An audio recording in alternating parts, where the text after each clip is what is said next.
Mapapagalitan po ako ni Ma'am Sita. Inday naman, para ako ibang tao dito ah. Bilin po kasi niya Ate, gusto ko makita si Miguel. Natutulog siya. Kahit natutulog, okay lang. Sisilipin ko na naman yung bata eh. Hindi pwede. Nag-a-adjust pa ang bata. Ha? Hindi nakakatulog. Nag-a-adjust? Ano nag-a-adjust? Ano nakakasama doon? Lisa, umalis ka na. Ate! Ako ang ina ng bata. Kahit na anong gawin mo, ako ang ina ni Miguel. Oo, pero anong klase kang ina? Inang nagkakaanak. Hindi nangangamkam.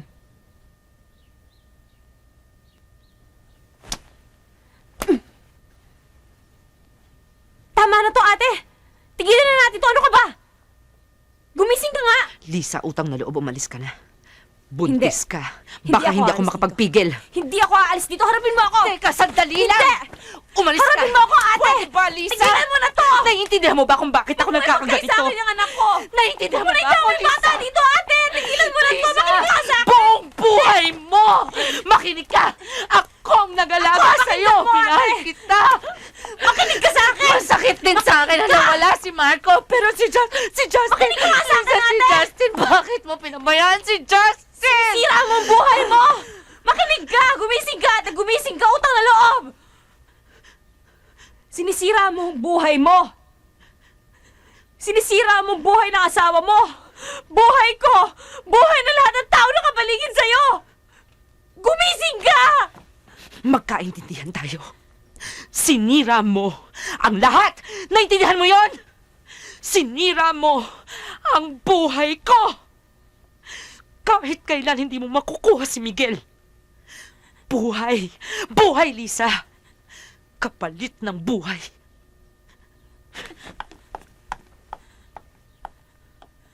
Anak ko si Miguel, ate! Kahit ano gawin mo, anak ko si Miguel! Ako lang ang ina niya! Ako lang! Ara? Is there anything wrong?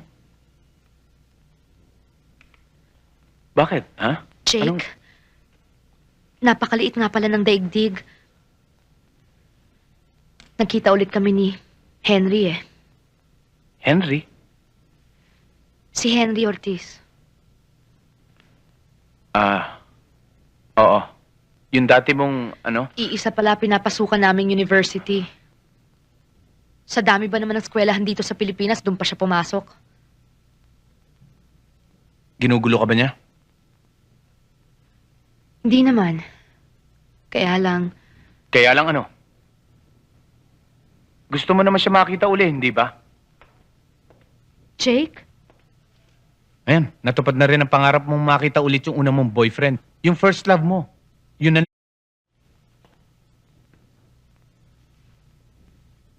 Jake, bakit parang galit ka? bakit hindi mo sinabi sa Henry Ortiz na yan na may asawa ka na ngayon ni Mrs. Jake Abilado?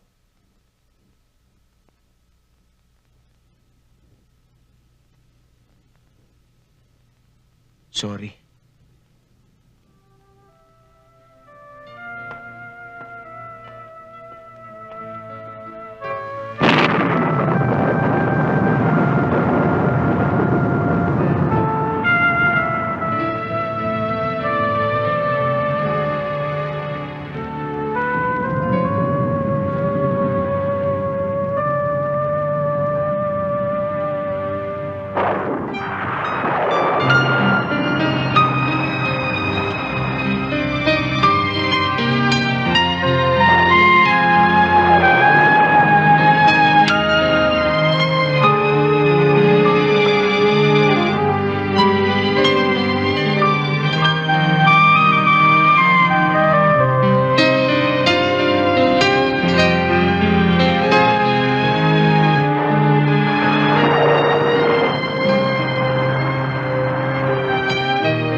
Sa first sweldo ko, iboblowout ko kayo. Tapos, pag naging permanente na ako at malaki na ang kinikita ko, liligawan kita. Bakit ba iniwan mo itong bata sa kalye? Eh kung maaksidente. Mami, look ka pa sa lubog ng daddy. Talagang naglalaro kami ni Jopet kanina. Nagpatulong na si Irene na magkabit ng kurtina. Tumigil ka, hindi ka kinakausap ko.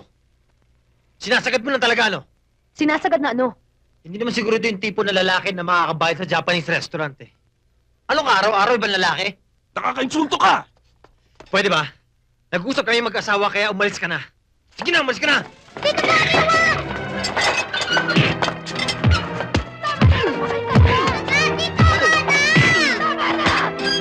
Tama na! Ano ba? Tigil nyo na yan!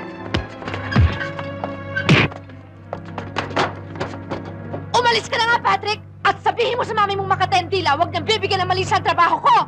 Trabaho sa Japanese restaurant? At dalawa lang daw kayo ng kasama mong lalaki?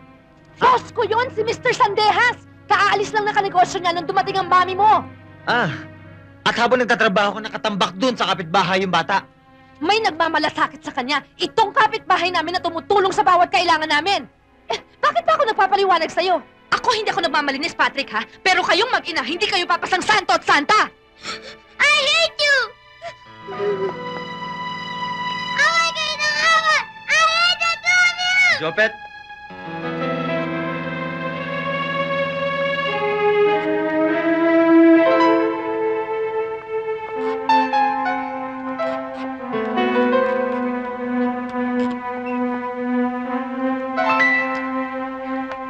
O ano, galit pa ba?